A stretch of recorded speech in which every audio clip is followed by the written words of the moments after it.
एक ऐसे इंसान की कल्पना कीजिए जिसने अपना सब कुछ, अपना समय, अपनी भावनाएं और अपनी खुशियां एक रिश्ते को सींचने में लगा दी।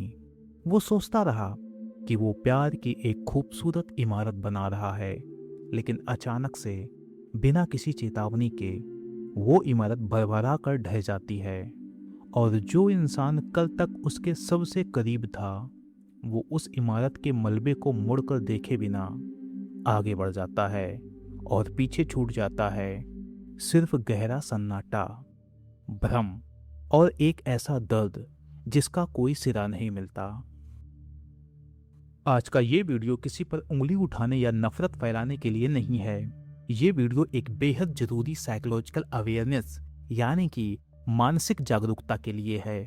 एक एजुकेशनल गाइड के तौर पर आज हम इंसानी व्यवहार के उस सबसे जटिल और छिपे हुए पहलू को समझेंगे जिसे मनोविज्ञान में कोवर्ट नार्सिसिस्टिक डिस्कार्ड या फिर साइकोपैथिक एग्जिट कहा जाता है।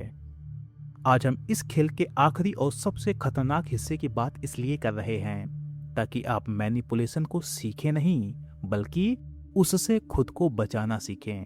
क्योंकि जब आपके पास सही जानकारी होती है तो आप खुद को कसूरवार मानना बंद करते हैं और अपनी मानसिक शांति को वापस पाते हैं। तो चलिए बिना किसी औपचारिकता के सीधे मुद्दे पर आते हैं और समझते हैं कि इस सफर का वो खौफनाक अंत कैसा होता है। पिछले 3 वीडियोस में हमने देखा कि कैसे एक कोवर्ट साइकोपैथ वुमन बड़ी ही चालाकी से अपने शिकार को चुनती है, उसके इमोशंस और रिसोर्सेस को निचोड़ती है और उसे अंदर से खोखला कर देती है। लेकिन यकीन मानिए, इस पूरे खेल का सबसे खौफनाक हिस्सा शुरुआत या बीच का सफर नहीं, बल्कि सबसे खौफनाक हिस्सा होता है इस खेल का अंत, यानी कि उसका एग्जिट। अक्सर जब एक सामान्य रिश्ता टूटता है तो उसमें आंसू होते हैं, आपसी बातचीत होती है और दोनों पार्टनर्स को पता होता है कि चीजें अब ठीक नहीं चल रही। लेकिन एक कोवर्ट साइकोपैथ का जाना कोई सामान्य ब्रेकअप या तलाक नहीं होता। यह एक सोची समझी सर्जिकल स्ट्राइक की तरह होता है। वो आपके जीवन में जितनी खामोशी से आई थी, उतनी ही बेरहमी से आपको एक मलबे की तरह पीछे छोड़कर गायब हो जाएगी।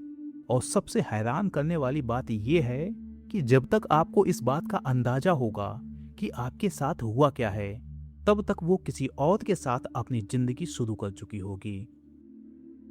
तो आखिर में वो कौन सा लम्हा होता है जब वो फैसला करती है कि अब इस इंसान को छोड़ देना चाहिए, और वो कौन से तरीके हैं जिनसे वो अपने पीछे तबाही का मंजर छोड़ के जाती है। आज हम इसी गहरे सच से पर्दा उठाएंगे, क्योंकि इस रणनीति को समझना आपके लिए अपनी मानसिक शांति और जिंदगी बचाने के लिए बेहद जरूरी है।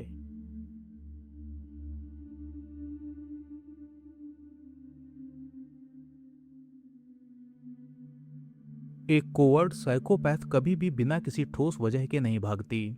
उसके दिमाग में हमेशा एक बारीक कैलकुलेटर चल रहा होता है। वो इस रिश्ते से तब बाहर निकलने का मन बनाती है जब जिंदगी में कुछ बड़े बदलाव आते हैं। तो चलिए अब मैं आपको वो 4 कारण बताता हूँ जिनकी वजह से वो आपकी जिंदगी से दूर होने का सोचती है। पहला कारण है रिसोर्सेस का पूरी तरह से खत्म हो जाना। याद रखिए, उसका रिश्ता कभी आपसे था ही नहीं। उसका रिश्ता उन फायदों से था जो आप उसे दे रहे थे, चाहे वो आपका पैसा हो, समाज में आपकी इज्जत हो, आपका घर हो, या फिर वो लगातार मिलने वाली अटेंशन जो आप उसे देते थे।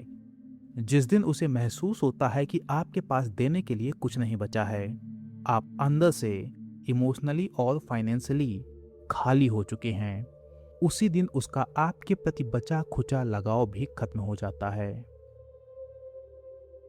दूसरा कारण है जब आपको उसके चरित्र का अंदाजा होने लगता है।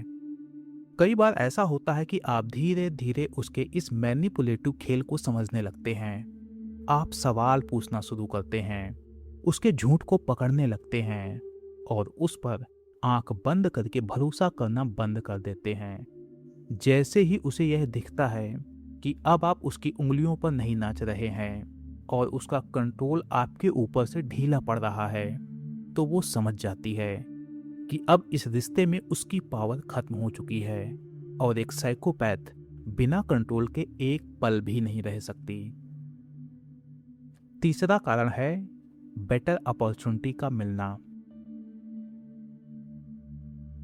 इसी दौरान वो अपनी नजरें बाहर की दुनिया पर भी टिकाए रखती है और अगर उसे बैकग्राउंड में कोई एक ऐसा इंसान मिल जाता है जो आपसे ज्यादा अमीर है, जिसका रुतबा समाज में आपसे बड़ा है और जो उसे आपसे कहीं ज्यादा फायदे दे सकता है, तो वो तुरंत अपनी वफादारी बदल लेती है, क्योंकि उसके लिए आप कभी कोई इंसान थे ही नहीं, बस एक सीढ़ी थे। और जैसे ही उसे अगली बड़ी सीढ़ी दिखाई देती है, वो आपके ऊपर पैर रखकर आगे बढ़ जाती है। चौथा कारण है जब उसे ये लगने लगता है कि वो एक्सपोज होने वाली है। उसका सबसे बड़ा डर उसकी अपनी खुद की इमेज का होता है। समाज की नजरों में वो हमेशा एक बेहद मासूम, संस्कारी और पीड़ित महिला की छवि बनाए रखना चाहती है।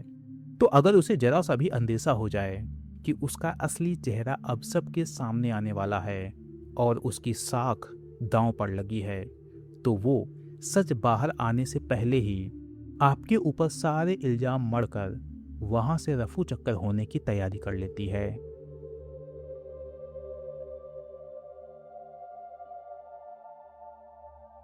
अब सवाल उठता है कि वो जाती कैसे है। वो सीधे आकर आपसे ये नहीं कहेगी कि मैं जा रही हूं। उसके जाने के जो तरीके हैं, वो एक इंसान को जीते जी एक जिंदा लाश बना देते हैं।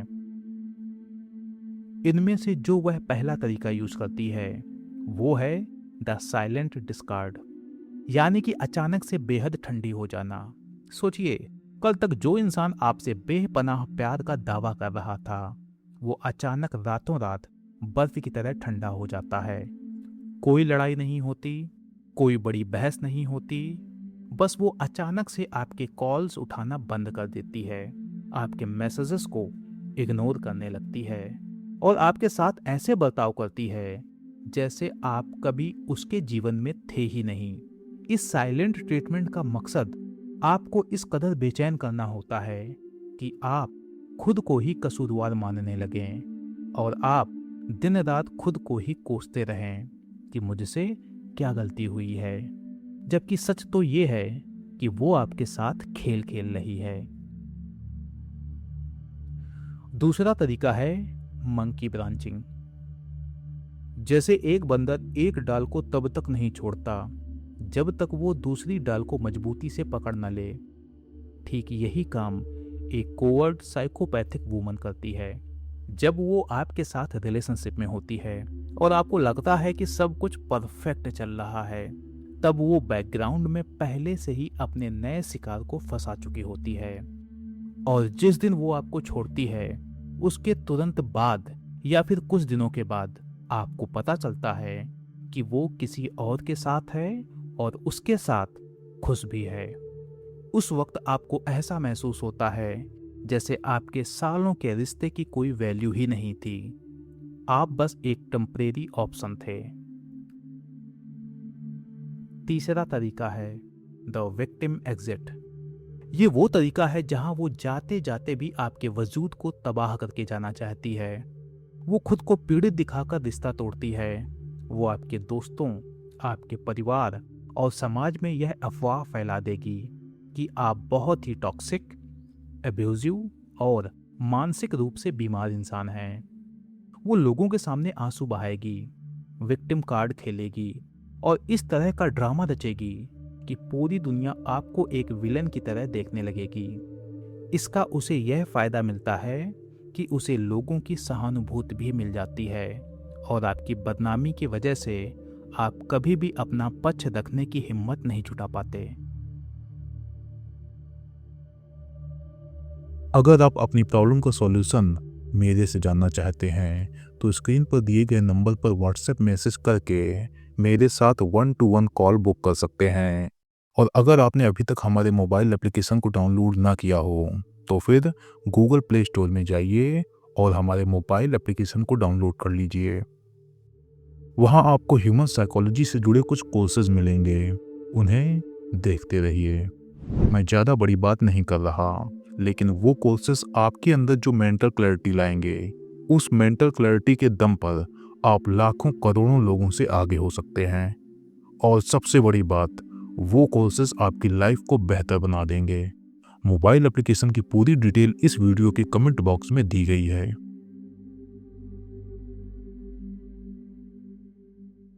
तो दोस्तों, अगर आप इस वीडियो को देखते हुए अपने अतीत या वर्तमान के किसी रिश्ते को महसूस कर पा रहे हैं, तो मेरी इस एक बात को हमेशा के लिए अपने दिलो दिमाग में बैठा लीजिए। एक कोवर्ड साइकोपैथ से कभी भी किसी माफ़ी की, किसी सफाई की या क्लोजर की उम्मीद मत रखिएगा। वो कभी अपनी गलती नहीं मानेगी, क्योंकि उसके पास वो दिल ही नहीं है जो पछतावा महसूस कर सके। तो जब वो आपको छोड़कर जाए, तो इसे अपनी बर्बादी मत मानिए। यह असल में कुदरत का आपको दिया हुआ एक मौका है अपनी जिंदगी को दोबारा वापस पाने का। तो आपको सिर्फ ये 3 काम करने हैं। पहला, नो कांटेक्ट, यानी कि आप उससे और उससे जुड़ी हर याद से पूरी तरह से नाता तोड़ लीजिए। उसे हर जगह से ब्लॉक कर दीजिए और उसके बारे में किसी से भी कोई भी जानकारी लेना बंद कर दीजिए। दूसरा, डोंट एक्सप्लेन योरसेल्फ। दुनिया को यह समझाने में अपनी कीमती एनर्जी मत गंवाइए कि आप सही थे, क्योंकि जो लोग आपको सच में प्यार करते हैं वो बिना आपके बोले भी सच को जान लेंगे, और जो उसके झूठ पर यकीन करना चाहते हैं उन्हें उनके हाल पर छोड़ दीजिए। और तीसरा, रीबिल्ड, यानी कि खुद को रीबिल्ड करना शुरू कीजिए। अपने करियर, अपनी सेहत और उन लोगों पर ध्यान दीजिए जो सचमुच आपके साथ खड़े हैं, क्योंकि उस औरत का जाना आपके जीवन का अंत नहीं है, बल्कि यह आपके एक नए और मजबूत अवतार के जन्म की शुरुआत है। तो सतर्क रहिए, खुद को पहचानिए और अपनी मानसिक शांति की रक्षा कीजिए। तो अगर आपको लगता है कि यह वीडियो सीरीज किसी की आंखें खोल सकती है, तो इसे शेयर जरूर करें। मिलते हैं अगले वीडियो में। अपना ख्याल रखिए।